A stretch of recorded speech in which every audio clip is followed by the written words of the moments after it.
I think, like you mentioned, that everybody just wants to get into the space, the tourism space in terms of, and I think the market has become so saturated that everybody's just like doing the same thing. Yeah.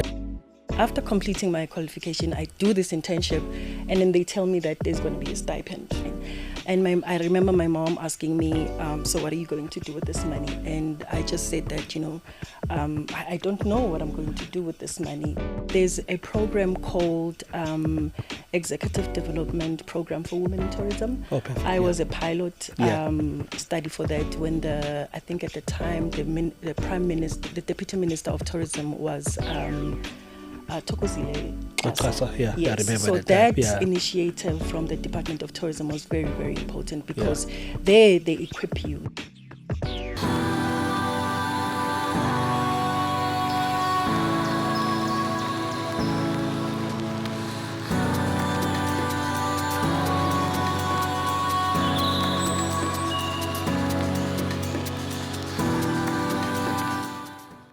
Thing and that melody that welcomes you, it's our new thing that also welcomes you into our new space, our new studio. My name is Barba Gaoganediwe, your champion host, and welcome to another edition of Gauteng Lifve, your premier platform where we discuss everything the visitor economy, creator economy, and how it interface with other subsectors that support these important sectors of our economy. Gauteng Live is a platform that is available on the Gauteng Tourism Authority YouTube channel, and please don't forget to subscribe. Today, we are continuing our focus on phenomenal women that are making a difference, change, and taste makers in their own rights. And I am joined by fairly a younger sister of mine, a former colleague, Zandile Nkosi. How are you, Za? I am well, thank you, Baba.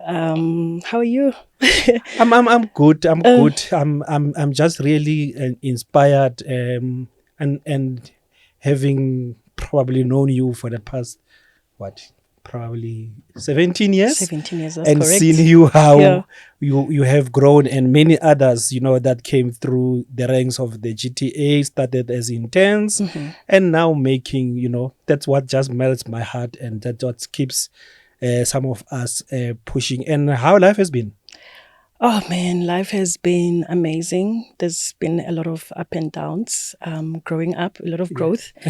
But I'm just grateful, and I think I'm just so blessed to be in this space right now, and just to have everything that has happened in my life at this day and age. A lot of, our peers, there's a lot that is happening, but I'm just so blessed, and I think I'm very privileged to be where I am today. Yeah.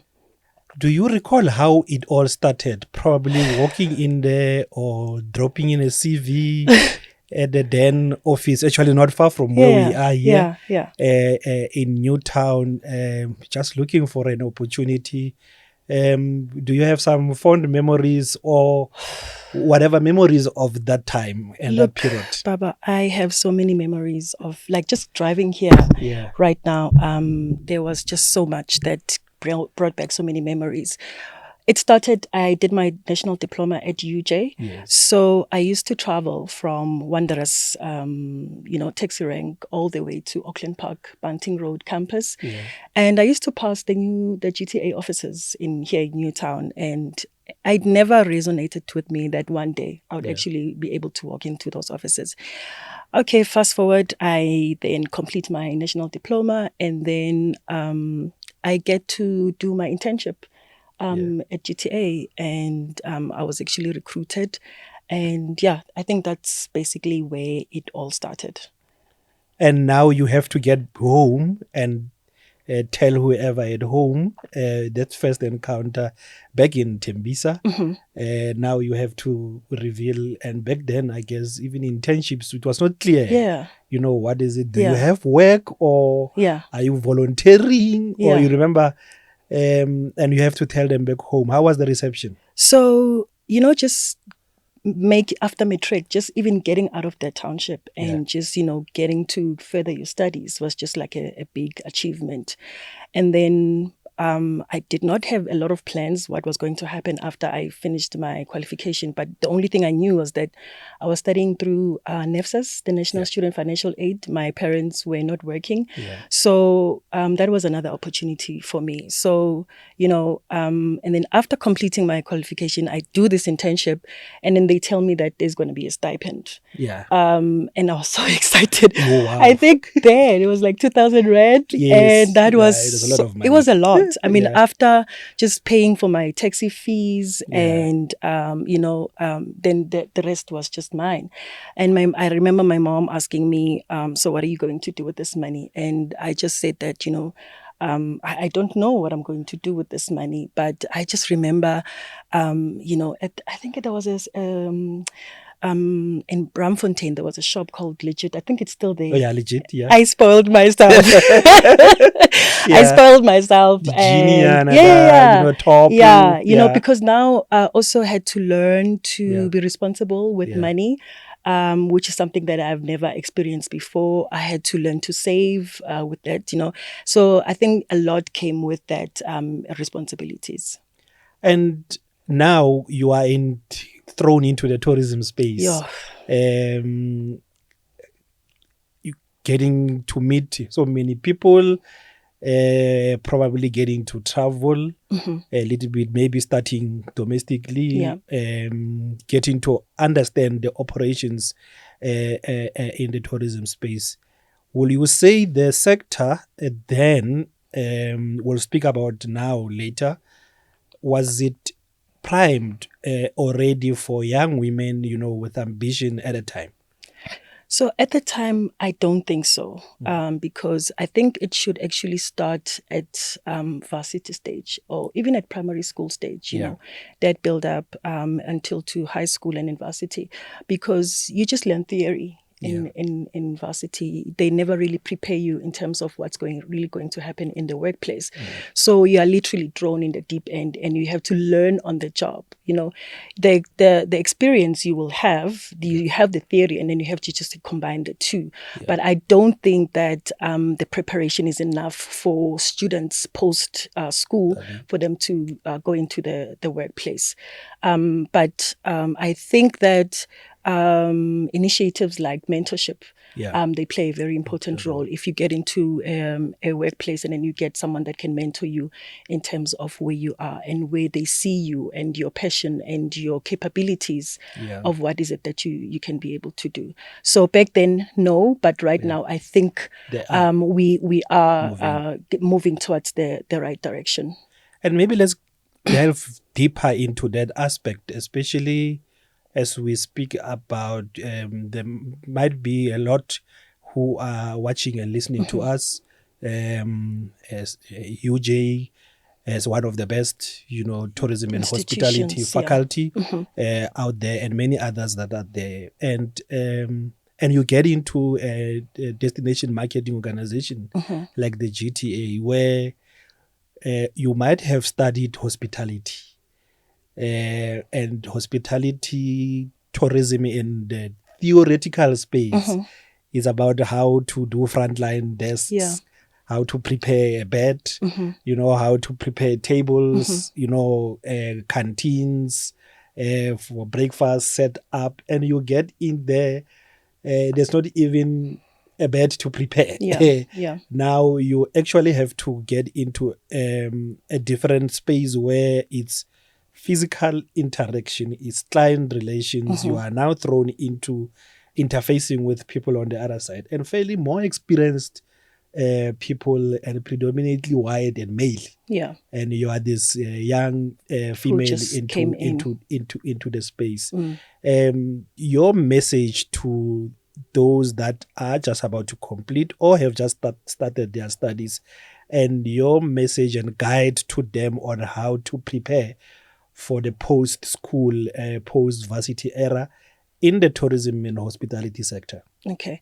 So, because tourism is very broad, so when you go in, obviously you just mentioned that there is the hospitality part, and then there is the tourism development, and then there's, so whatever aspect or sector that you are coming in from, it's very important that after you have graduated, you do find experiential learning, which is your internship programs. So I think that does actually equip you and give you the skills to be able to deal with those client-facing interactions, to be able to deal with if there are challenges, how do you actually go about them?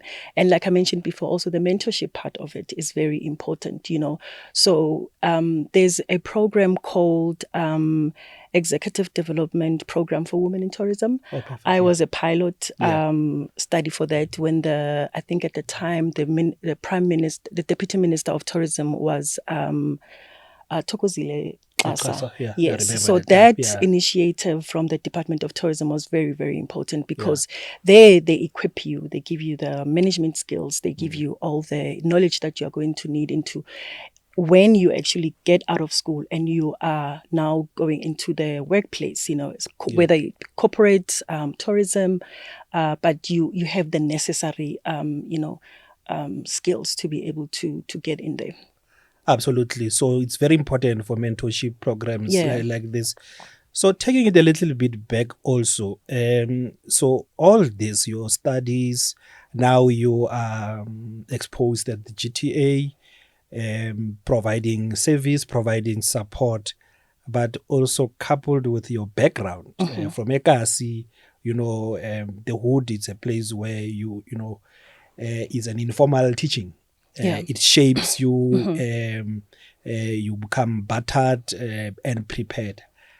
Will you say how have all of these actually shaped you to actually move beyond just doing internship at the GTA to actually ultimately getting a permanent job and actually moving to where you are now? So I think I had to quickly adapt to a lot. So after from GTA, I moved to Marriott, the Marriott Hotel Group, and then I moved to Bon Hotels, and then now I'm at Tourvest. So specialized hotel. Yeah. So that transition from public sector to corporate, I was actually exposed to now both sectors, So I think that it is very important that, just to be able to be exposed to both, sectors, be it the public sector or corporate. And it has actually taught me to work with different teams, dynamic teams, and, curate different tourism experiences, that actually speak to our local and that can speak to our local offerings, but also on a global larger scale as well. So that differentiation, I think I was actually privileged to have been worked for both the public sector and private sector. So which one do you think? Baba, don't do which one do you think actually served your character, your passion, and your aspiration better? I think public sector gave me the platform. It was my foundation. I used to travel domestically, and then moving into the corporate space, and then I now was exposed to international traveling, these big trade shows and workshops and conferences and congresses. So I think both of them actually played a very important role in my life, and I am right now. I think. I would say maybe corporate for me. So you are a corporate girl. I'm a corporate baddie. You're a corporate baddie. Yeah. So maybe let's take it back again. In Gauteng, probably one of the first provinces and the tourism bodies to establish a convention bureau, probably just after Cape Town and the National Convention Bureau. What will you say at right that time and till now was done very well, to set up, to establish, and what might have gone wrong in the process up until now? Yeah.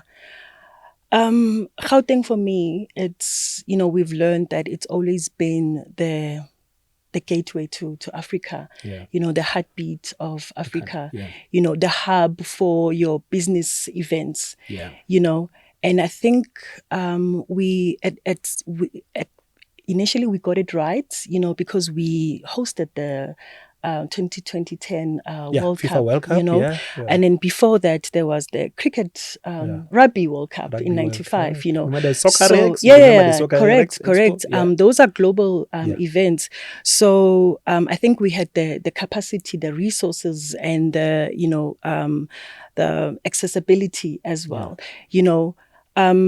And then over the years, I think we sort of slowed down, and we sort of lost that message of, sustainability. And I think we just need to gain the momentum again. And I think we can do that by, just investing more on innovation, and I think just strengthening those relationships with the corporate and public sectors. And I think most importantly, just to sing that song again of going back to our roots, and just making sure that we tell the local stories that they can resonate with the global market. And speaking about the global market, you are now in a corporate space, working in different sectors. You are now with Torvest, one of the leading, travel management companies, very big in Africa and into some part of Europe and Middle East. Correct. And looking, and through your own experience of traveling out and working for a big corporate like this, the landscape in Gauteng in terms of mice, many people say Gauteng is a business destination. I say it's a pleasure destination. Okay. So it's a mix of business and leisure.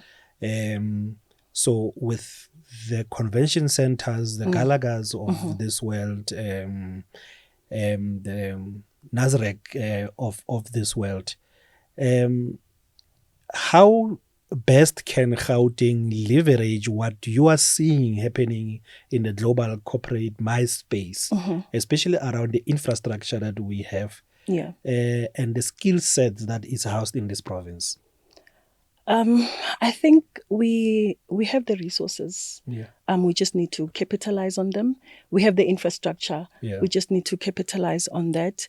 When you travel overseas, how just seamless it is for you to just get from one place to another. I mean, I think we're getting there with the Gautrain, where you can be able to move from Sandton to Rosebank, to be able to access Sandton Convention Center, and to the airport, to the airport and all of that. So I think we are on the right path. It's just we just need to invest more and keep all of these resources, in terms of sustainability.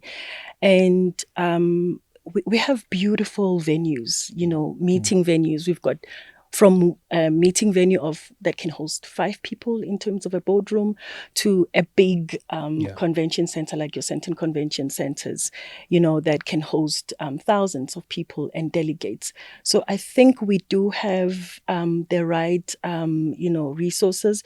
We just need to leverage on them more.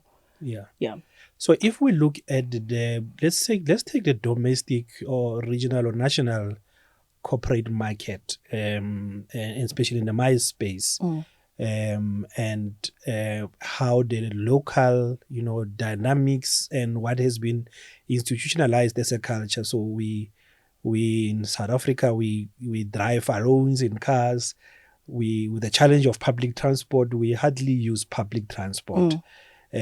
So you have a conference, an exhibition, and there are more cars in the parking lot than delegates, because everybody travels using that. And I guess because it's more convenient as well for them. But how important is a shift in culture and mind shift set to be able to be on par with global dynamics and standard, because taxi operators associations, in my view, can come in and become a support. Yeah. The Gauteng bus feeder system can come in and become a support to pull conference delegates from one place to another, from the hotels to another. Yeah. But I guess it's supposed to start with our very own local corporate market, Yeah. where we start embedding this to showcase the actual holistic setup that is there, from transportation to the actual conference venues to the gifts that you will provide, that showcase all this other part of the ecosystem. How important is the continuation of that approach in bringing on board all the other partners? So I think for me, it's all about collaboration. Yeah. So we need to start from all the sectors. Everybody must just collaborate. From when I land at the airport from the OR Tambo, for me to get transportation, whether it's me catching a bus or it's me catching a local taxi, it doesn't matter. For me to be able to get to my destination, and for me to be able to get to a restaurant to grab something to eat, for me to be able to get to my room at the hotel, and be assisted by whoever, and for me to be able to go out and get a gift, for me to get to somebody as a corporate gift, or for me to be able to go out with my friends in the evening going for after a meeting, so I think there needs to be a collaboration in terms of co-creation, in terms of branding, and just bringing everybody together so that we can have that seamless experience in terms of transportation, cultural experiences, and accommodation, and experiences. So everybody just needs to collaborate, and then we just need to come together and just have that seamless experience. And out of your own experience, with having said that, and me looking and hearing you, there's just so much that is available here for somebody watching and listening to this conversation. Will you say there are opportunities, especially for startups and those that want to support the sector? I envisage a situation where there is an organized company that does the welcome service at the airport. There's somebody put in a welcome desk, for the conference delegate, so that you don't mix up with the rest of the leisure travel. The bus or whatever that picks you up there will have come from the local association or in collaboration, for example, with the taxis. The concierge service at the hotel, to what extent are they briefed to expect that there's delegates that might not be coming from the country? Therefore, when they ask you, it's a Tuesday and where can I go and have a ball, and they don't tell you it is not safe. Yeah.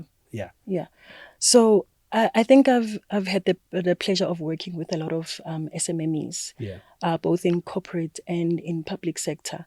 So, and I know a lot of people always say that there are no opportunities, but there are actually opportunities, because if you think about it, like you've just mentioned, someone just standing in the airport there with a placard, to receive guests, SMMEs that that are tour operators that need to take people from one place to another. And right now, I know there's the big trend of corporate gifting, using sustainable material, there's so much that, some amazing things that, your SMMEs are doing out there, I know there's a program that the Gauteng is actually pushing right now in terms of your the people that actually give translations, in terms of when you get into a tour bus, sign languages, all of that. So I think there is a lot of opportunities in terms of somebody that wants to actually get into the business and start up. And I know that also, like, there are some funding that you can be able to get as a new person that wants to tap into the tourism industry. You just need to be able to go to the right institutions, get the right advice, and be able to start your business. And now coming back to your current role and organization, so in summary, if you were to explain to a lay person, what does Tovest do? Yeah. You know, what are you all about? And also, what are some of the opportunities, especially for young women, you know, in a facility like Tovest? So Trovest Travel Services is a travel company. Yeah. We have a global footprint. So mainly our focus we specialize in end-to-end conference events, incentives, congresses, experiences. So I am in a division, a subdivision of Tovis Travel Services called MICE. Okay. So we obviously tailor-make all your MICE experiences. Yeah, no, so MICE is yeah, meetings, incentives, conferences, and absolutely. events. Yeah. So, and I am specifically focused on working with the pharmaceuticals. Pharmaceuticals is a very big space in terms of corporate. So it's all the doctors that are traveling to different destinations, either inbound or outbound. So we create the packages for them. So, for example, maybe one of the big pharmaceuticals that have a head office in Gauteng, Johnson & Johnson, for example, they will take a few doctors to go and attend a congress in Switzerland. So we have to arrange their flights, their visas, their accommodation, ground transportation, meals when they get there, and all of that, you know. So I think also there is an opportunity for young people to get into the space because we have program managers, we have tour leaders that actually get to go with the delegates, you know, and not only are the conferences being held outside of South Africa, but we do have conferences that also come to Gauteng, you know, and we do get to obviously expose our conference venues and our offerings in terms of what is it that Gauteng has to offer. So I think there is plenty that young people can be actually to tap into the space and, you know, join our organization. There's always something available for, these learnerships that are available for them to tap into. And will you say with the normal, feminine touch that is very synonymous with the travel and hospitality, the MICE space, the entire visitor economy, and it's dominated by women. Yeah. And mainly it's because it's a relationship space. It's a very space that requires you to be kind, to be able to communicate, and I guess women in general oozes with that. And within Tovest, as you deal with the different spaces, will you say there are opportunities, especially in your subdivision of pharmaceuticals, where we could actually leverage, for example, Zandi, the biggest children hospital in sub-Saharan Africa is here in Johannesburg, the Nelson Mandela Children's Hospital. The biggest academic hospital in the sub-Saharan region, it's right here in Soweto, Chris Hani Baragwanath's hospital. One of the best academic hospitals is right in the capital city, Steve Biko Academic Hospital. I know there are efforts to build an aesthetics, cosmetics hospital here by Melrose. So our ladies will stop moving to Turkey, and we will have Melrose Arch replacing Turkey soon. Back here in the background. Yeah.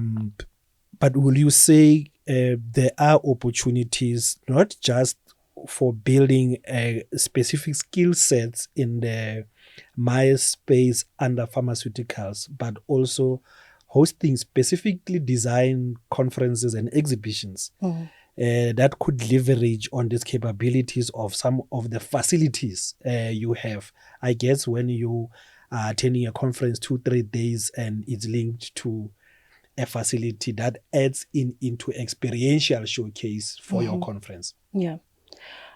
So I think it's very important to have young Black women in leadership, because women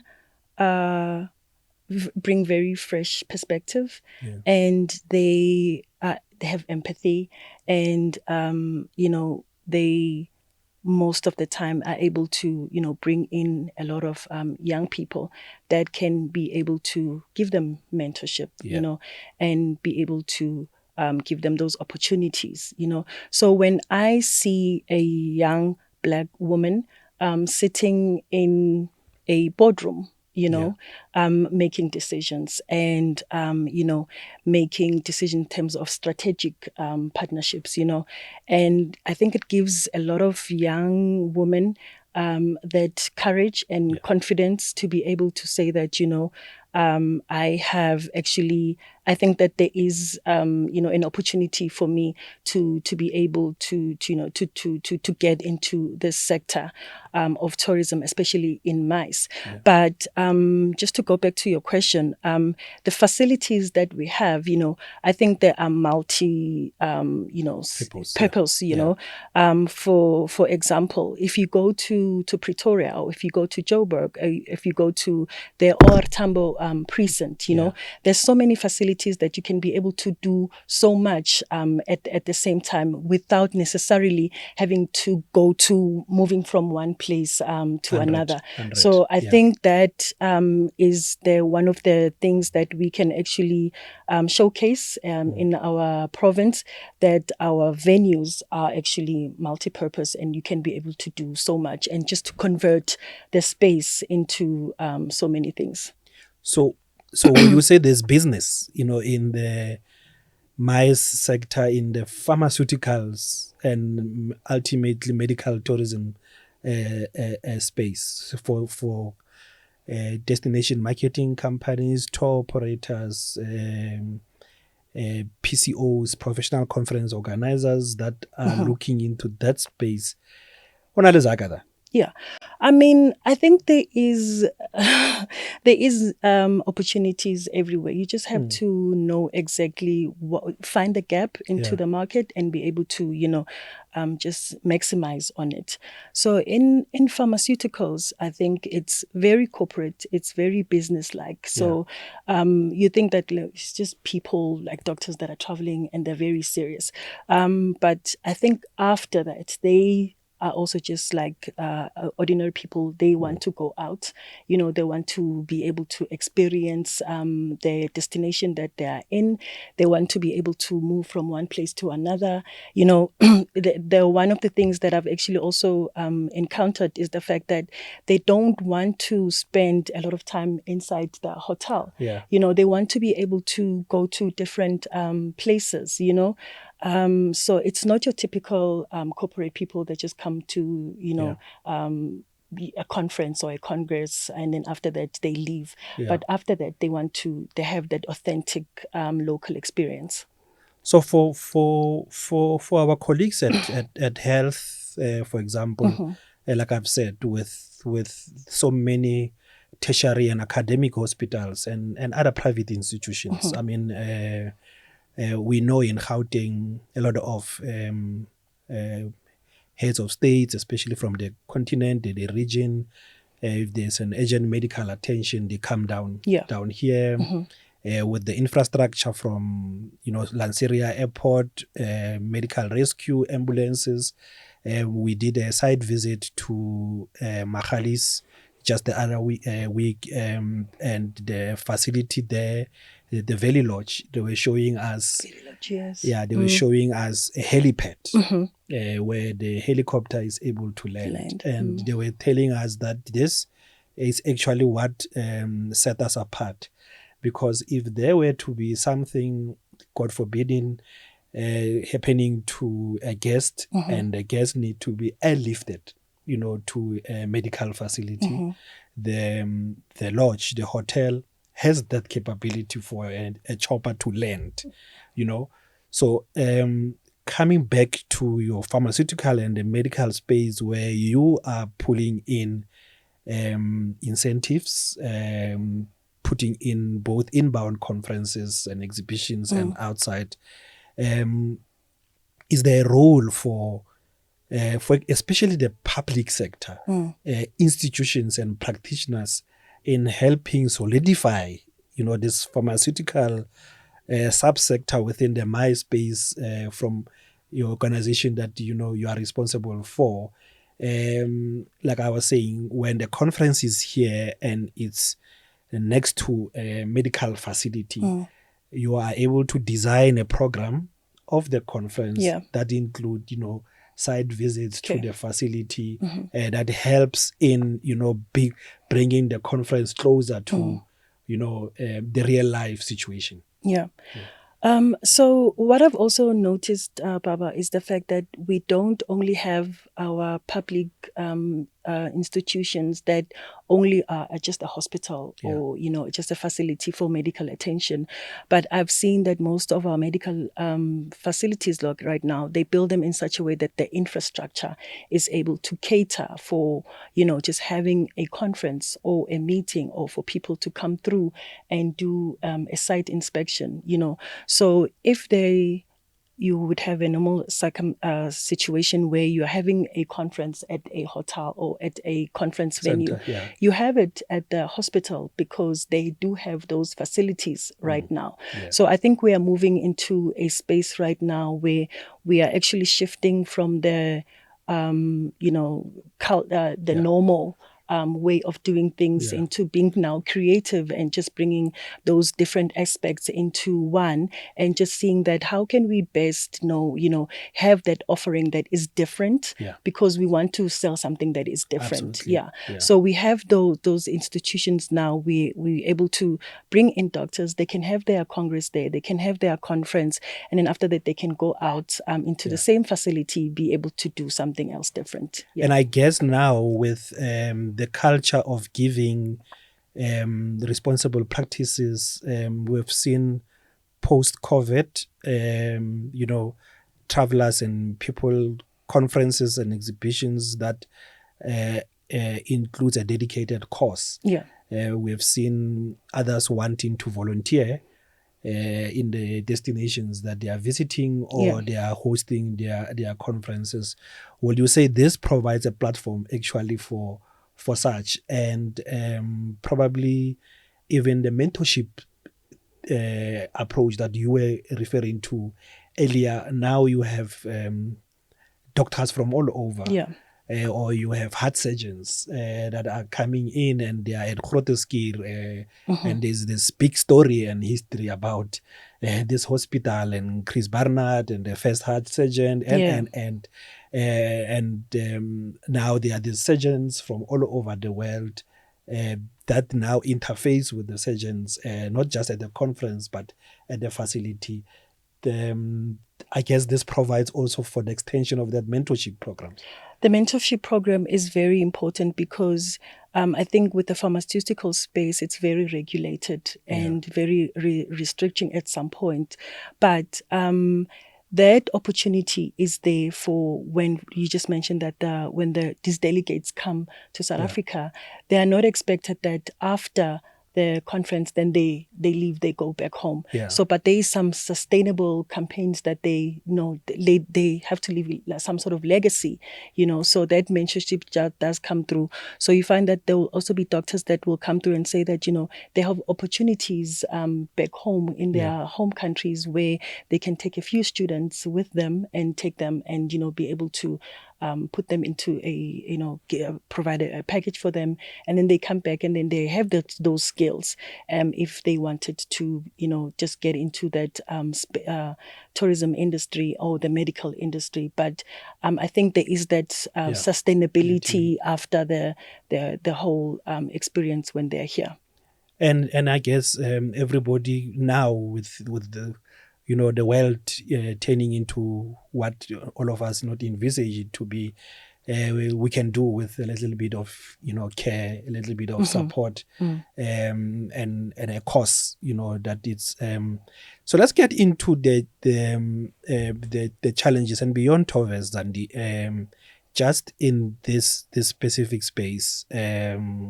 So somebody might say, how do I become a professional conference organizer and be able to set up, because now everybody wants to do events, Wants to be a PCO. Yeah, and I don't even think they know what is PCOs.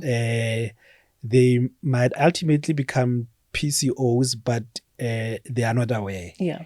So everybody wants to do an event. Everybody wants a sponsorship.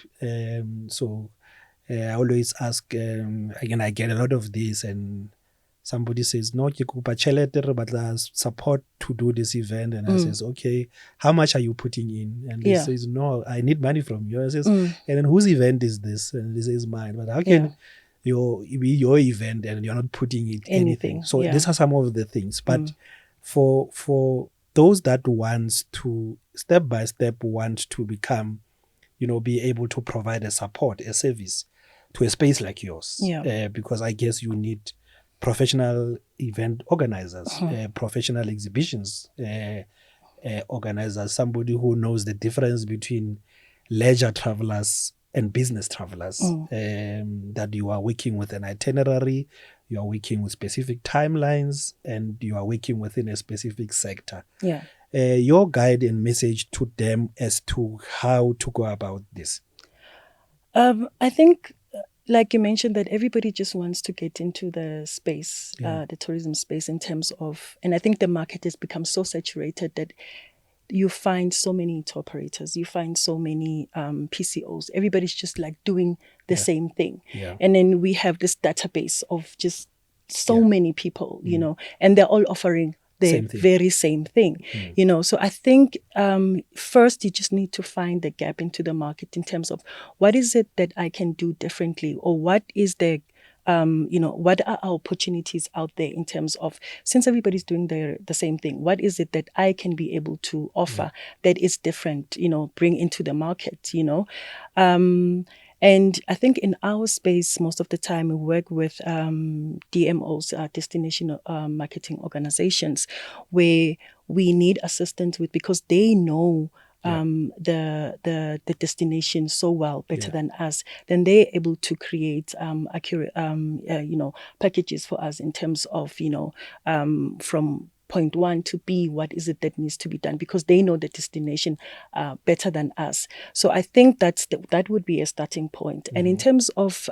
funding, I think you first, you like you mentioned, you can't start a business if you don't have anything to offer yourself. Absolutely. So have whatever it is that you need assistance with, you must be able to have something that you are able to put on the table yourself, not only in terms of your experience or your focus, but in terms of cash flow, your commitment, and your dedication as well, And I know everybody's always talking about a business plan in terms of what is a business plan? How do you go about a big business? It's one thing to go and say that I have this opportunity and I need help, but what is your business plan? What do you have to offer? And where do you see yourself in 5 years' time? And what kind of assistance are you going to need? So based on that, I think there is a lot of opportunity, especially in the pharmaceutical space, in the destination marketing organizations. And I guess you touched on it also, the importance of actually also co-creation and partnerships.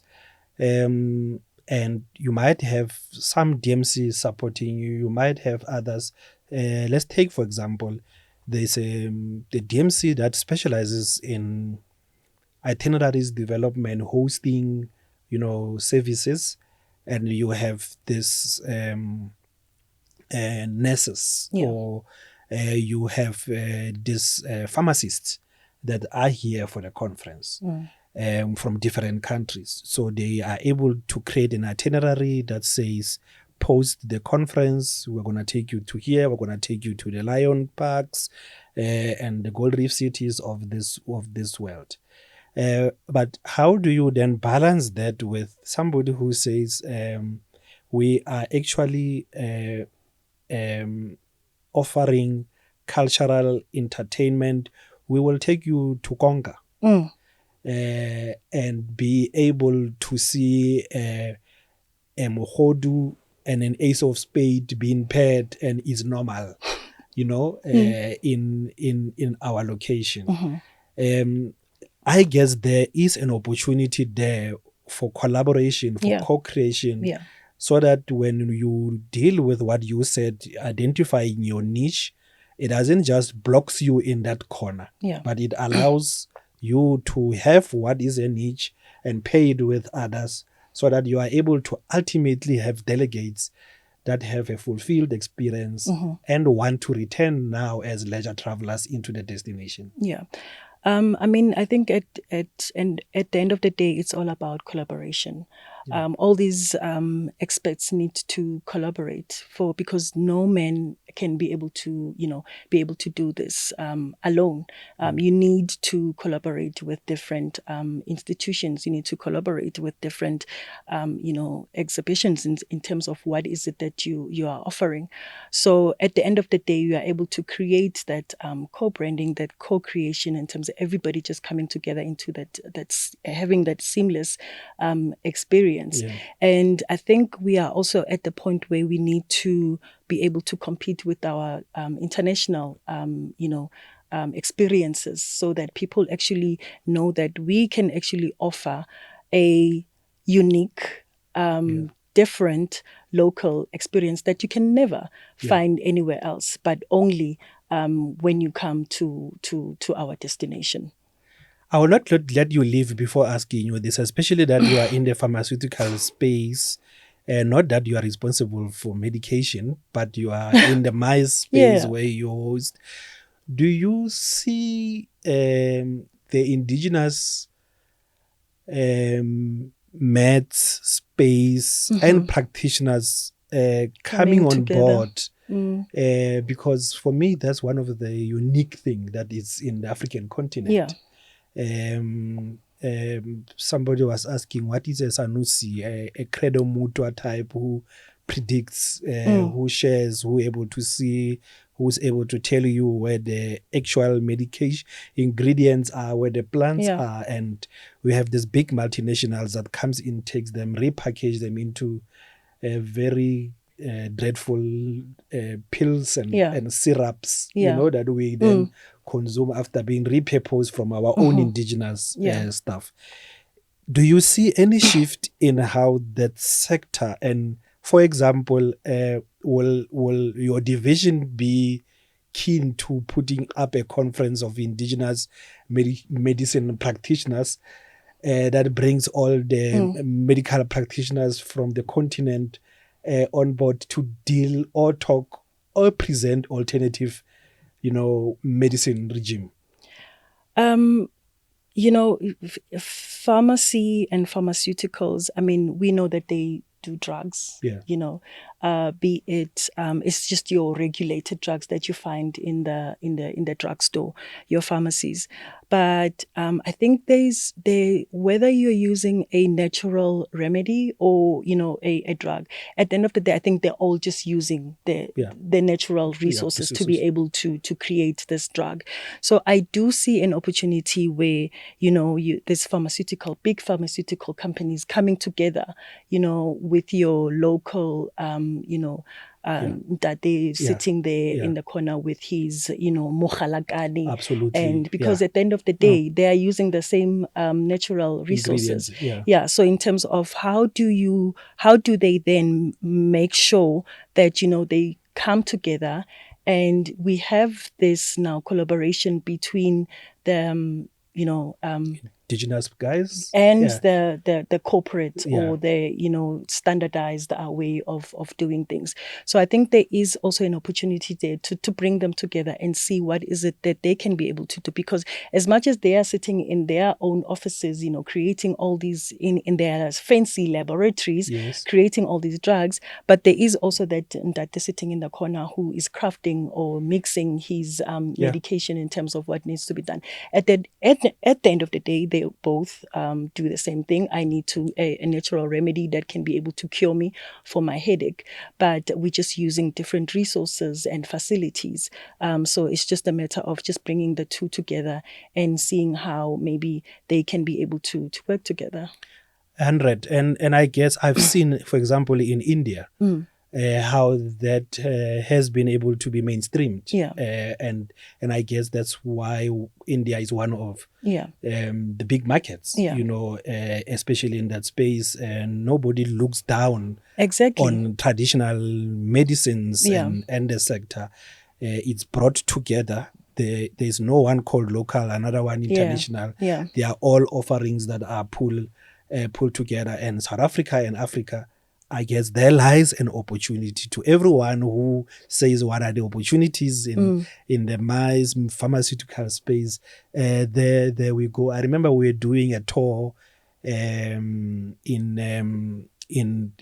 Pretoria, and we had to go through. So the tour, it takes you through the township, but you have to go through a specific nyanga to go check yourself as part of the tour. And I guess these are no longer secrets, but they are still sacred. Correct. But they are part of the offerings that we should be able to put up there. I mean, what a time to be alive if we were to find ourselves in a situation where, for example, maybe there's a conjuring that is happening and there is your healers that come through dressed in their traditional regalia, and you have your corporate doctors that are dressed in their suits and all of that. But at the end of the day, they are all presenting something that is, of the same value and that can be sustainable.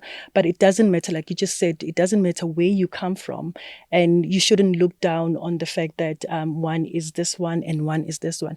For someone that is traveling from overseas to come to South Africa, why not they just go to a corner, shop there by the corner where they put the umpepo, for example, and buy it there, and give whoever the notes in dollars or in pounds, and then that's way of creating leveraging to our economy as well. 100. As we wrap up, Zah, and we spoke about the opportunities in the space, but the women leadership, especially in the space you are in, as we celebrate South Africa's Women's Month, how important is it to have this continuing, so that it's not just celebrated in August, but it's something that is institutionalized? Because as they say, if you need to get things done, give it to the women to handle that. Yeah. I mean, I just think that women just bring a fresh perspective into everything. And I think the initiatives like your Women in Mice Awards, I think there was one that just took place not recently. And the initiative of the Executive Development Program for women. I know at the time it used to be free, but now you pay for it, But those platforms are so important, especially for young Black women who want to tap into the industry, who want to experience what the sector is all about. But I think we have to put those platforms where we find young Black women that are going to be in your boardrooms, that are going to be making those business decisions, that are going to actually take this country or our economy into another level. Because we are sitting in a situation where we really need young blood. We need fresh minds, that are going to come up with different ideas and, innovation in terms of what is it that needs to happen in terms of where we move forward, where we are from now, and how do we see ourselves going forward. So from Tembisa to Newtown to the GTA offices into 124, now a corporate change maker at Torvest. I guess not even the sky could be your limit. So what's in store?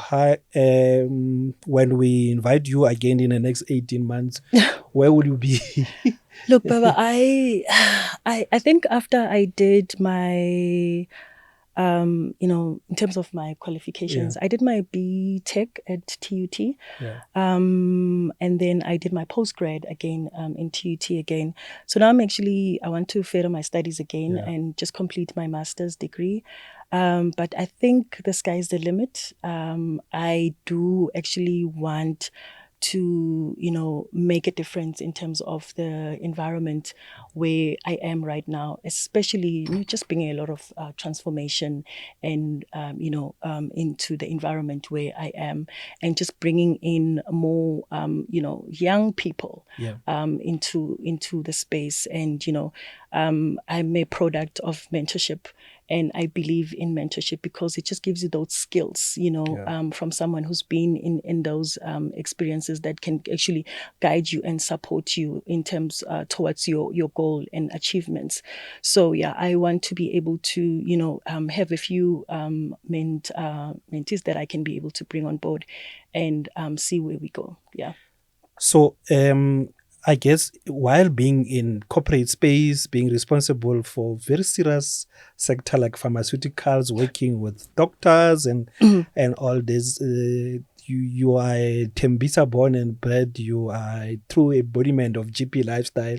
So there's a fun part and a whole sub. So your song, one song that you think represent, Ikasila Makasi Tembisa or Gauteng, which you think every time when this gets played, because we're trying to compile a playlist, of Gauteng gems. But from your side, what is that one song that when you put on this reminds you of your hood, or this is a song that is a fair representation of the story, the pulse and the energy of this golden province? Oh, you just put me on the spot right now. Okay, I think I'm a big fan of Thandiso Mazwai. Okay. So I think the song that actually comes to mind right now is Uzengengoma Ushaya ubusuku bonke. Yeah. Yokwenzenjani. Yeah. Yeah, I think that for me, just growing up, Ekasi, just like having to listen to that song, and it just resonates with just being, Tani Somazai being just like a very strong Black woman as well, and the message that she sings into the message that she brings across into her songs, So for me, that's what being a Gautenga or a Tembisen, is all about, and the different experiences as well. No, thank you very much, Zandi, for really praising, and you can hear she's a very passionate and phenomenal strong woman, and also appreciate and give praise to other powerful women out there. So thank you very much for accepting our invitation and joining us on Gauteng Live podcast. We wish you all the best. We actually don't even want to see the sky blocking you. Mm-hmm. You must pioneer higher and higher.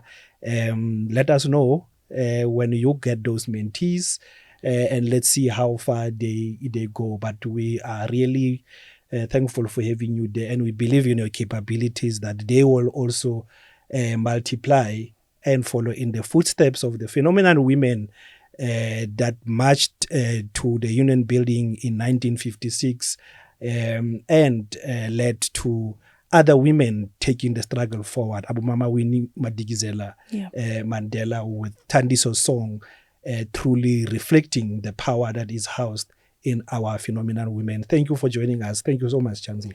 Thank you very much, Baba. And I am very appreciative of the opportunity. It was really an honor and a privilege to be here today, especially being Women's Month as well, And I just hope that this will be a beginning and a start of many more of these kind of platforms, because we really need them. We need to sing that song of women in terms of, just being transforming the industry as well. So I'm very pleased. I am very appreciative, and thank you so much. That's the song, as they say, it sings the whole night. And that's why I guess it's called Kwandonga Ziyaduma, this destination. That has been another fascinating episode of Gauteng Lifve. Don't forget to subscribe and follow us on our channel at Visit Gauteng on Twitter, at Visit Gauteng also on Instagram and at TikTok. We are at I Love Gauteng on Facebook, and you can also bring your tourism, travel, hospitality, events, business, and event itself into our mobile app, which is available on iStores and also available on Google Play. From myself and the rest of the crew, it has been wonderful to have you, Zandi. And until the next episode, second round.